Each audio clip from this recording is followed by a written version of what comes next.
One of the things that has compelled me about blacksmithing, and that will always compel me about blacksmithing, is that it's an anachronism. It's something from another time. For thousands of years, blacksmithing has consisted of an anvil, a set of tongs, a hammer being wielded by the strength of an arm to forge things that people either want or need, or both. That's unchanged. That will always be unchanged, and there are not many things that you can say that about. Here's one of the things that has changed relative to blacksmithing, and that is the clothes that we wear while we're doing it. In times past, clothes were hard to come by and they were expensive, and most of the time you had to make them yourself. Not anymore. I mean, clothes now are personal protective equipment. The fabric, the stitching, the thickness, the length, the fit, all of it contributes to protecting me while I'm forging. That's not always been the case, and so that makes it obvious why blacksmiths are always associated with an apron, because you wanted to protect first your body and second your clothing. So the reality is that modern work clothing is very protective, it's very tough, it's very comfortable, it works. From some perspectives, these things become a little redundant, but you know what?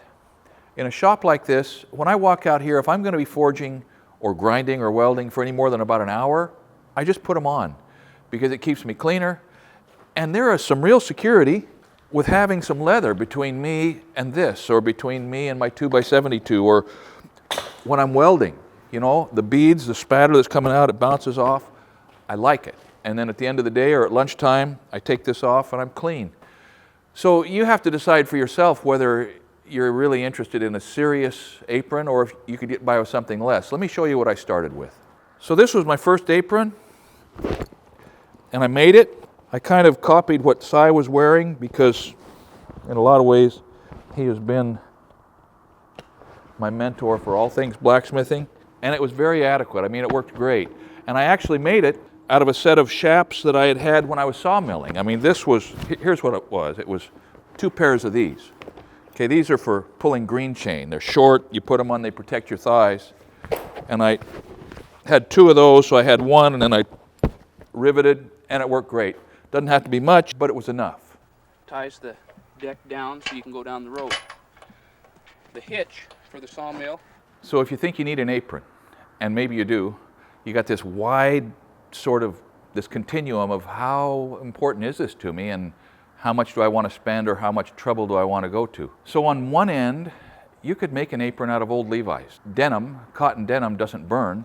It'll smolder, it'll get a hole in it, but it'll protect you. It'll keep your pants clean.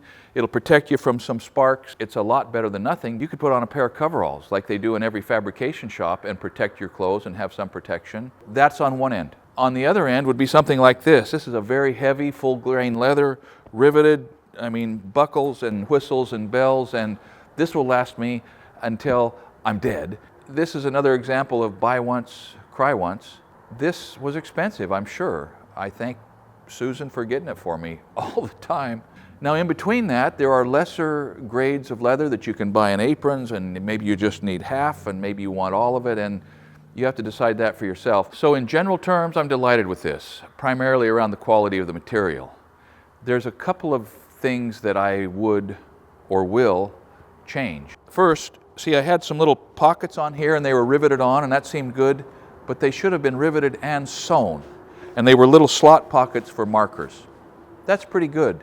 You could keep a piece of soapstone, maybe a silver streak metal marking pencil, maybe a center punch. That'd be okay, but it's got to be sewn and riveted, because without being sewn, it'll hang up and tear off like this one did. In general, I will use a bigger rivet. You see right there, 3 rivets, that's really good. That's a strong connection, but as it turns out, it needed to be a larger diameter on that rivet to balance against the strength of the impact and the strength of the leather, and larger diameter rivets. I think I would simplify this neck strap. I think I would make it a little wider, probably do away with this sheepskin pad, but a wider leather, a simpler buckle. Why wouldn't this be just solid? Here's why.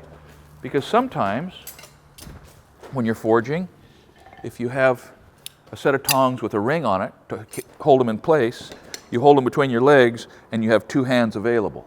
Okay, so if it's not slit, You can't do that. This apron is a little longer than they need to be, and you can see that the wear line kind of stops right there. You know, maybe there's an opportunity for some savings, but when I'm welding, and I didn't expect how much I was going to like these for welding, but the BBs bounce off like off a well-starched cotton shirt, okay? If I combine it with leathers, you know, for welding overhead, I'm really pretty bulletproof. If I'm welding in a sitting position, see that? Kind of makes a little tent out over the toes of my boot. So there, as with a lot of other personal protective equipment, there are sort of ancillary or unexpected benefits that you recognize after you've used it for a while. So the takeaway is, you can make these out of anything. You can live without them. But when you have them, it won't be long before you think, this is another one of those tools that, had I known, I probably would have owned one of these a little earlier. You know what, if you're interested in something like this, if you think that this would be something that you'd like to have, let me know, and I'll let my leather worker friend know. But the reality is, they won't be cheap. Leather's expensive. This is expensive leather, and so it's going to be a high-end sort of a tool. But if that doesn't scare you off, let me know, and I'll test the water and see if there's enough interest to kind of gear up and have some of these on the website. But in any case, don't avoid forging because you don't have an apron. Don't even avoid forging if you don't have an anvil. Figure out a way. There is always a way to step into a craft that you feel a compulsion to get your hands on. And once you get your hands on it, you're going to look back and say, wow, that added dimension to my life and made me a useful human in a way that wouldn't have happened if I wouldn't have tried it. So try it.